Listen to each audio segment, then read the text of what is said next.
Media circle நேயர்களுக்கு வணக்கம். இன்றைக்கு நம்மோடு நேர்காணலுக்காக சினிமா விமர்சகர் சுபைர் அவர்கள் நம்மோடு இணைந்திருக்கிறார். அவரோடு பேசலாம். வணக்கம். வணக்கம். வடிவேலு, ஃபகத் ஃபாசில் அவர்கள் நடிப்பில் விரைவில் வெளியாக இருக்கிற மாரிசன் திரைப்படத்தோட ட்ரெய்லர் நம்ம பேசிட்டு இருக்க நேரத்தில் தான் வெளியாக இருக்குது. ட்ரெய்லர் பார்க்கும்போது மெய்யழகன் மாதிரியே இருக்குது அப்படிங்கிற மாதிரியான கமெண்ட்ஸும் வந்திருக்குது. ஏற்கனவே இவங்க 2 பேரும் சேர்ந்து நடிச்சிருந்த மாமன்னன் படம் பெரிய அளவில் வெற்றி அடைந்தது. ஸோ இந்த படத்துக்கு எந்த மாதிரியான ஓப்பனிங் நினைக்கிறீங்க? இல்லை, வித்தியாசமாக இருந்துச்சு. நமக்கு முதல்ல பார்க்குறப்ப வடிவேலி ஒரு காமெடி நடிகராக பார்த்துருப்போம். அப்புறம் காமெடியோட ஹீரோவாக பார்த்துருப்போம். அப்புறம் மாமன்னன் படத்தில் ஒரு கேரக்டர் ஆர்டிஸ்டாக பார்த்துருப்போம். பல பரிணாமங்கள் பார்த்துருப்போம். இதில் கொஞ்சம் வித்தியாசமாக இருக்குது. இதில் ஒரு 2 பேருக்குள்ள நடக்கக்கூடிய ஒரு கான்வர்சேஷன் தான் கதை அப்படிங்கிறத நம்ம அந்த ட்ரெய்லர் பார்க்குறப்ப தெரியும். ட்ரெய்லரில் வேறு யாருமே இல்லை. அவங்க 2 பேரும் சைக்கிளில் போகிறாங்க, பைக்கில் போகிறாங்க. இவர் அவர் மாட்டுறாரு, அவர் மாட்டுறாரு. அவர் வித்தியாசமான அட்டம்ப்டா இருக்கு. சரக்கு அடிக்கிறாங்க, சண்டை போடுறாங்க, அப்புறம் 2 பேரும் சேர்ந்து பாட்டு போடுறாங்க. அப்படிங்கும்போது பார்த்தோன்னே நீங்கள் சொன்ன மாதிரி எனக்கு டக்குன்னு மெய்யழகனுடைய ரிசம்பிள் தான் வந்துச்சு. பட் ஒரு ட்ரெய்லர் மட்டும் வச்சுட்டு நம்ம அந்த மாதிரி சொல்ல முடியாது. 2 பேருக்குள்ள நடக்கக்கூடிய ஒரு கான்வர்சேஷன் தான் படம்.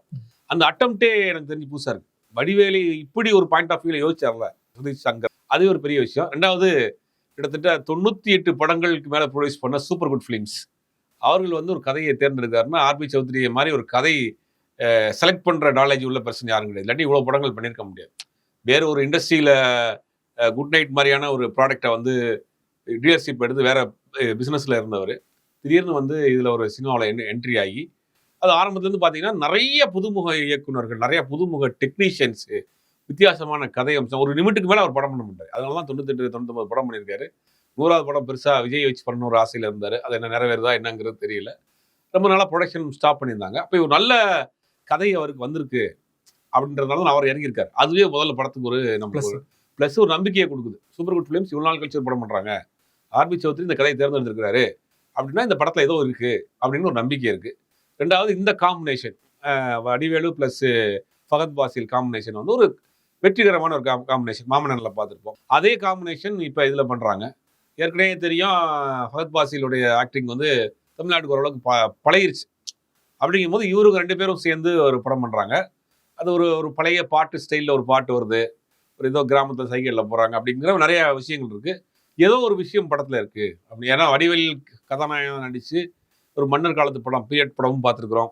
அப்புறம் முழுக்க முழுக்க காமெடி படங்களும் பார்த்துருக்குறோம். இது ஒரு வித்தியாசமான அட்டம்ப்டாக இருக்குது. ஒரு 2 பேருக்குள்ள இருக்கக்கூடிய ஒரு கான்வர்சேஷனை வச்சு பண்ணியிருக்காங்க. எனக்கு தெரிஞ்சு மலையாள படத்தினுடைய சாயல் நிறையா ரிசம்பிள் இருக்குது. மெய்யழகன் படத்தினுடைய ரிசம்பிள் இருக்குது. ஆனால் ஒரு புது அட்டம்ப்டாக இருக்குங்கிறது மட்டும் தெரியுது. குறிப்பாக வடிவேலு அவர்கள் சமீபத்தில் நடித்த காமெடி கேரக்டர் எதுவுமே சரியாக போகலை. கேங்கர்ஸ் ஆகட்டும், அதுக்கு முன்னாடி நாய் சேகர் ரிட்டர்ன்ஸ் ஆகட்டும், எதுவுமே சரியாக போகாதனால இந்த படம் ஒரு கம்பேக்காக இருக்குன்னு நினைக்கிறீங்களா? கண்டிப்பாக அந்த ட்ரெய்லர் பார்க்குறப்ப ஒரு வித்தியாசமாக, இது வரைக்கும் வடிவேல் பண்ண படங்களே இது ஒரு வித்தியாசமான படமாக இருக்குது. வித்தியாசமான படம்னு எல்லாம் சொல்லுவாங்க. இது வரைக்கும் வடிவேல் பண்ணாத கேரக்டராக இருக்குது அப்படின்னா சொல்லலாம். இது வரைக்கும் வடிவேல் நடித்த படங்களே இந்த கேரக்டர் ஒரு வித்தியாசமாக இருக்குது. 2 பேருக்கு மட்டும் உள்ள கான்வர்சேஷன், அதில் இவர் கொஞ்சம் ஒரு ஏதோ ஆஃபீஸர் மாதிரி டக்குன்னெலாம் பண்ணியிருக்கிறாரு. அப்படிங்கும்போது அது மட்டும் புதுசாக இருக்குது. இந்த கேரக்டர் வடிவேலுடைய இது வரைக்கும் சினிமா கரியரில் ஒரு புது கேரக்டராக இருக்குது. அப்படிங்கும்போது ஏதோ ஒரு இருக்குன்னு அர்த்தம். படத்துக்கு அந்த ட்ரெய்லர் பார்க்குறப்ப ஒரு நம்பிக்கையை கொடுத்துருக்கு. யுவன் சங்கர் ராஜா மியூசிக் பண்ணியிருக்காரு. ரொம்ப நாள் கழிச்சு மியூசிக் பண்ணியிருக்காரு. அது ஏதோ ஒரு பழைய அலிபாபா பாடல் மாதிரி ஒன்று பாட்டலை எடுத்து ஏதோ ரீமிக்ஸ் பண்ணுற மாதிரி பண்ணியிருக்காங்க. அந்த அட்டம்ப்ட் ஒரு புது அட்டம்ப்டாக இருக்குது. ஓப்பனிங் ஷாட்டே பார்த்தீங்கன்னா ஒரு லென்த்தியாக ஒரு கிராமத்தை காட்டுறாங்க. அப்போ ஒரு கிராமத்தில் 2 நண்பர்களுக்குள் நடக்கக்கூடிய ஒரு கதை அப்படிங்கிறது மட்டும் நமக்கு ஓரளவுக்கு கெஸ் பண்ண முடியுது. அதில் எவ்வளோ சுவாரஸ்யமாக சொல்லியிருக்காங்க அப்படிங்கிறத நம்ம வெயிட் பண்ணி தான் பார்க்கலாம். வடிவேலு அவர்கள் காமெடியையும் தாண்டி ஒரு கேரக்டர் ஆர்டிஸ்டாக நிறைய படத்தில் பேசப்படுவார். ஸோ நம்ம மாமன்னனில் கூட பார்த்தீங்கன்னா அவர் காமெடி ரிட்டர்ன் வந்தப்போ காமெடி கேரக்டர் எதுவுமே சரியாக போகலை. ஆனால் அந்த கேரக்டர் நல்லா பண்ணியிருந்தார். ஸோ அந்த பாணியை இனிமேல் கன்டினியூ பண்ண போகிறாரு. நமக்கு காமெடி செட் ஆகலை. இல்லை, காமெடி பழைய பாடி லாங்குவேஜ் அவர்கிட்ட எதிர்பார்க்குறாங்க. அந்த பாடி லாங்குவேஜ் அவரால் திரும்ப கொடுக்க முடியல அப்படிங்கிற மைண்ட் செட்டுக்கு அவர் வந்துட்டார். இல்லை, இப்போ அவருக்கு வயசு ஒன்று ஆயிடுச்சு, வயது உடலும் பெருத்து போச்சு. இப்போ நீங்கள் அந்த காலத்தில் உள்ள வடிவேலுடைய பாடி லாங்குவேஜ் இப்போ கொண்டு வர முடியாது. எல்லாம் எதிர்பார்க்குறாங்க, இல்லை கொண்டு வர முடியாது. அது ஏஜ் ஃபேக்டர் ஒன்று இருக்குது. நீங்கள் நாகேஷ் எடுத்துங்க. நாகேஷ் ஒரு கேட்டை திறந்து இப்படி சேரில் போய் உட்காந்தாருன்னா அப்படி ஏறி இப்படி தவிப்போ இப்படி உட்காருவார். அது காலம் மாறப்ப என்னாச்சுன்னா காமெடி நடிகராக இருந்த நாகேஷ் கேரக்டர் நடிகராக நடிச்சார், வில்லனை நடிச்சார். அபூர்வ சார்லாம் வில்லன் அவர் தான். அவர் காமெடி நடிகராக, அதாவது பாடி லாங்குவேஜில் எப்படி ஒரு சார்லி சாப்ளின் மாதிரி தமிழ் சினிமாவுக்கு ஒரு காமெடி நடிகராக இருந்த நாகேஷ் அப்படி டோட்டல் அகேன்ஸ்டாக கிடைக்கிற கேரக்டர்லாம் பண்ணார். அதுலேயும் ஸ்கோர் பண்ணார். ஒரு படமாக நடிச்சிருப்பார். ஒரு மேக்கப் போகிற ஆவேசன் மீது ஒரு மேக்கப் மேனாக நடிச்சிருப்பார். நிறைய கேரக்டர் பண்ணியிருப்பார். வெரைட்டி கேரக்டர் பண்ணியிருப்பார். நீங்க காமெடி நடிகராக இருக்கிறவங்க இந்த கேரக்டர் ஈஸியா பண்றதுக்கு அவங்க முடியும். ரெண்டாவது காமெடி நடிகர்கள் வந்து ஃபீல் பண்ணாங்கன்னா தேட்டரில் பயங்கர சென்டிமெண்ட் ஆகும். இந்த படத்துல மாமன்னன்ல வடிவேலை தவிர நீங்க வேற எந்த ஆர்டிஸ்ட போட்டிருந்தாலும் அந்த அளவுக்கு அந்த எஃபெக்ட் கொடுத்துருக்கு. எமோஷனல் வந்திருக்காது. ஆனா அதுல என்ன காமெடினா வடிவேல் எமோஷனலே பண்ணிருக்க மாட்டாரு. எமோஷனல் சீன்லாம் ப்ரொஃபைல் வச்சிருப்பாங்க, திரும்பி நின்றுவாரு. எமோஷனல் வராது. ஏன்னா அவருக்கு காமெடி நடிகரா பாத்துட்டீங்க இல்லையா, காமெடி நடிகரா அவர் நடிச்சிட்டாரு. எமோஷனல் ஃபீலை கொண்டு வர முடியாது. ஆனா அவர் சின்ன எமோஷனல் பண்ணா கூட தேட்டரில் பிரிச்சாரு. ஏன்னா எப்பயுமே கலகலப்பா சிரிக்க வச்சுட்டு இருந்த ஒரு காமெடி நடிகரை பார்த்தா ஆளு திடீர்னு அழுதான்னு வச்சுங்களேன், அது வந்து பயங்கர ஆப்போசிட்டான ரியாக்ஷன் இருக்கு. அது சினிமாக்குள்ள லாஜிக். அதை கரெக்டாக மாரி செல்வராஜ் தான் பயன்படுத்திருக்காங்க. இந்த படத்தை பார்க்குறப்ப என்ன தோணுதுன்னா அப்படின்னா, இது வரைக்கும் வடிவேல் பண்ணாத ஒரு கேரக்டர் இருக்கு. இந்த மாதிரியான கேரக்டரை வடிவேல் தொடர்ந்து செலக்ட் பண்ணி பண்ணாருன்னா அது ஒரு கம்பேக்காக இருக்கலாம். ஏன்னா திருப்பி வந்து வடிவேல் நீங்கள் இப்போ நாகேஸ்வராகவோ இல்லை வந்து ஒரு கைப்பிள்ளையாகவோ நீங்கள் இனிமேல் பார்க்க முடியாது. அவருடைய பாடியுமே ஒத்துக்கிறாது இருக்கு. ஏன்னா வயசாகி போச்சு, உடம்பு பெருத்துருச்சு, கால இடைவெளி ஆகி போச்சு, கிட்டத்தட்ட 30 வருஷம் ஆயிடுச்சு. இனிமேல் அந்த கேரக்டரை பில்டு பண்ணி அந்த ஃபீலை கொண்டு வர முடியாது. ஆனால் அதை தாண்டி வடிவேலுக்குள்ள ஒரு நடிகன் இருக்கான், வடிவேலுக்குள்ள ஒரு காமெடின் இருக்கான், வடிவேலுக்குள்ள ஒரு கேரக்டர் ஆர்டிஸ்ட் இருக்கான்.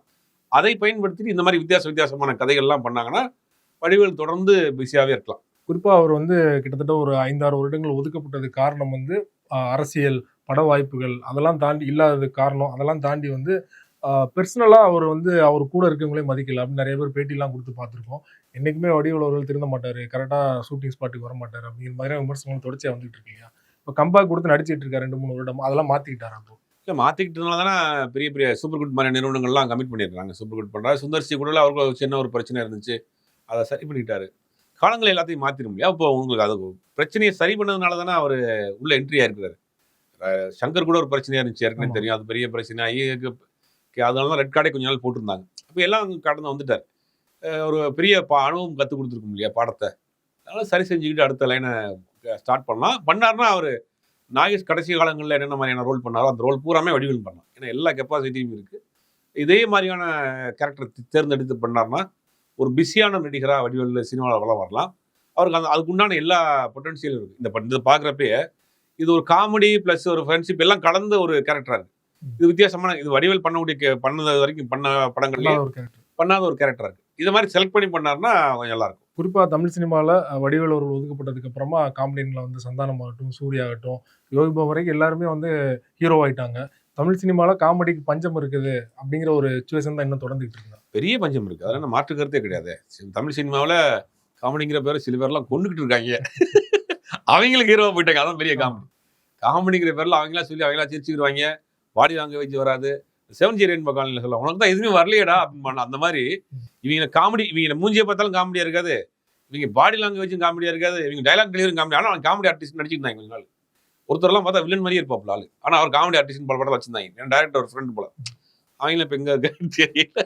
ஆனால் அந்த காமெடி ஆர்டிஸ்ட்டுக்கு ஒன்று முக அமைப்புகள் இருக்கும், இல்லை பாடி லாங்குவேஜ் இருக்கும், இல்லை அந்த டைமிங் சென்ஸ் இருக்கும். எதுவுமே இல்லாம ஃப்ரெண்ட் டைரக்டரோட ஃப்ரெண்டுன்னு சொல்ற சில பேர் காமெடி ஆர்டிஸ்ட் ஒரு ஃபீல்ட்ல வந்து தோல்வி அடைஞ்சவங்க கடைசியில் நடிக்க வந்துடுறாங்க. சில ஹீரோவோட ஃப்ரெண்டு அவரு, அதனால அவருக்கு வெளியிலே ஃப்ரெண்டா இருக்கார், படத்துல ஃப்ரெண்டாக நடிக்க அப்படின்னு சில பேர் நடிக்க வந்து அவருக்கு ஹீரோவா நடிச்சு இப்ப அவர் இன்னும் படங்கள் நடிச்சிட்டு இருக்காரு. இன்னொருத்தர் பாவம் அவர் ஆர்ஜியா இருந்தார், அவருக்கு ஹீரோ காமெடி நான் வந்தார், அவர் டேரக்டரா போய் அவர் அந்த பக்கம் போயிட்டாரு. பட் அவர் எனக்கு தெரிஞ்ச ஆர்ஜி பாலாஜிலாம் ஓரளவுக்கு டைமிங் சென்ஸ் உள்ள நபர் தான் ஓரளவுக்கு. அதாவது கொஞ்சம் காமெடியில சேர்த்துக்கலாம். மீதி ஆட்களை கால்குலேட் பண்றப்ப இவரை கொஞ்சம் காமெடி ஆர்டிஸ்டா கன்சிடர் பண்ணலாம். ஆனால் மற்ற ஒரு அந்த ஏரியாவே ரொம்ப காமெடியாக இருக்குது. சினிமாவில் பார்த்தீங்கன்னா இந்த 40-50 வயசுக்குள்ளே இருக்கக்கூடிய அப்பா, இந்த அங்கிள், கேரக்டர் ஆர்டிஸ்ட் பண்ணக்கூடியவங்க, காமெடி, இவங்கெல்லாம் பஞ்சமாக இருக்காங்க. நேராக வந்தவொடனே ஹீரோ தான்றாங்க எல்லாரும். வேற எந்த ரோல் பண்ண மாட்டோம் அப்படின்னு. நமக்கே மாப்பிள்ளைகள் இந்த மாதிரி ஒரு கேரக்டர் ரோலு, மாமா, அக்கா, அண்ணி, இதெல்லாம் நேராக வந்தோடனே ஹீரோ தான், ஹீரோயின் தான் அப்படிங்கிறாங்க. அப்போ காமெடிங்கிற ஏரியா வந்து வெட்ட வெளிச்சமாக காலியாக கிடக்கு. சந்தானம் இருந்தார், அதுக்கு பிறகு வடிவேல் இருந்தார், இப்போ சூரியன் ஹீரோ ஆகிட்டாரு. அப்படிங்கும்போது அந்த அந்த காமெடி ஏரியாவே இன்னைக்கு வந்து காடி தான். எனக்கு தெரிஞ்சு இந்த பாலசரவணன் எல்லாம் பண்ணிட்டு இருக்காப்புல. ஆனால் பட் அவருக்கு தொடர்ந்து பயன்படுத்த முடியாம வச்சிருக்காங்க, என்னன்னு தெரியல. படத்தோட வந்த கேரக்டர் தான் அவர் செட் ஆகுது, தனியாக ஒரு ட்ராக்லாம் எழுதி அவருக்கு செட் ஆகுது இல்லையா. அதில் படத்தை ட்ராக்கு ட்ரை பண்ணணும். அந்த டேரக்டர் வந்து அவங்கள வச்சு ட்ரை பண்ணி அவரை அந்த மாதிரியான நாட்களை கொண்டு வந்தாங்கன்னா நல்லா இருக்கும். ஏன்னா அவர் கொஞ்சம் அவருக்கு டைமிங் சென்ஸ் இருக்கு. இப்போ டைமிங் நல்லா பண்ணுறாப்புல ஆரம்பத்துலேருந்து நம்ம பார்த்துட்டு இருக்கோம். பார்த்துட்டு டைமிங் சென்ஸ் இருக்கு. பட் அந்த இடத்த அவர் கொஞ்சம் அடுத்தடுத்து ஃபுல் பண்ண போறாரா என்னன்னு தெரியல. ஏன்னா இப்போ இருக்கு கணக்கு தெரிஞ்ச வரைக்கும் ஓரளவுக்கு காமெடி பண்ணக்கூடிய ஒரு நபராக அவர் மட்டும் தான் இருக்கிறார். பெருசாக வேறு யாரும் இல்லை. சின்ன சின்ன ரோல் பண்ணுறாங்க. ஆனால் திறமையான ஆட்கள் சினிமாவில் இருக்கிறாங்க, காமெடி பண்ணக்கூடிய திறமையான ஆட்கள். அவங்களுக்குலாம் சரியான வெளிச்சமும் வாய்ப்பும் கிடைக்கல. நிறைய பேர் இருக்காங்க, நிறைய காமெடி ஆர்டிஸ்ட் சின்ன ரோல் பண்றவங்களாம் இருக்காங்க. அவங்களுக்குலாம் பெருசா வாய்ப்பு கிடைக்கல. வந்துச்சுன்னா வரலாம். காமெடிங்கிற ஒரு ஏரியாவே காலியாக கிடக்குது சினிமாவில். காமெடிங்கிற ஒரு கவுண்டமணி, செந்தில், சுருளிராஜன், தேங்காய் சீனிவாசன், விவேக் அப்படிங்கிற ஒரு பெரிய ஜாம்பவான்கள்லாம் இருந்த காமெடி ஏரியா வந்து இன்னைக்கு அப்படியே வெட்ட வெளிச்சமா காலியாக கிடக்கு. மக்கள் வந்து ஆனால் காமெடி படங்கள் என்ன எதிர்பார்க்குறாங்க. ஏன்னா 10 வருஷத்துக்கு முன்னாடி ரிலீஸ் ஆக வேண்டிய மதகஜராஜா இப்போ வந்தோடனே பெரிய அளவு ஹிட் ஆனிச்சு இல்லையா?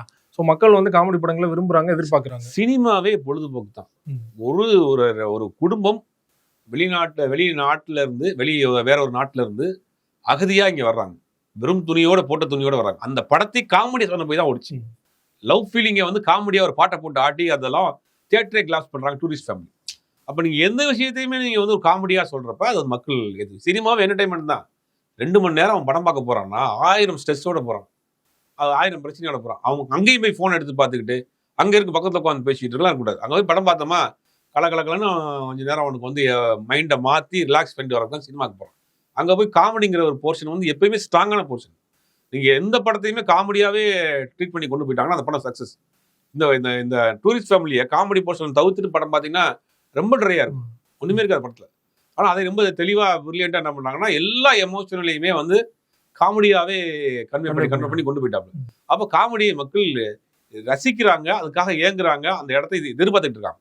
ஆனால் அந்த இடம் காலியாகவே இருக்கு. சந்தானம் அதை ஃபீல் பண்ணுறாரு. ஏன்னா வந்து தொடர்ச்சியாக நடிச்சா ஹீரோ தான் நடிப்பேன்னு சொன்னவர் இப்போ மதகஜராஜா வெளியானதுக்கு அப்புறமா நான் மறுபடியும் காமெடி படங்கள்லாம் பண்ணுவேன், சிம்பு படத்தில் கமிட்டாக இருக்காரு, அடுத்தடுத்து 2-3 படங்களில் கமிட் ஆனதா செய்திகள் வருது இல்லையா? ஸோ அவர் தொடர்ந்து காமெடி. ஆமா, இப்போ சந்தானத்துக்கு சமீபத்தில் வந்த எந்த படமும் போல. ஜெயிலர் 2ல கூட ஏதோ ஜெயிலர் 2 பண்றாரு, கமிட் ஆயிட்டார். ஜெயிலர் 2ல ரஜினிகாந்தோட சந்தானம் நடிக்கிறாரு.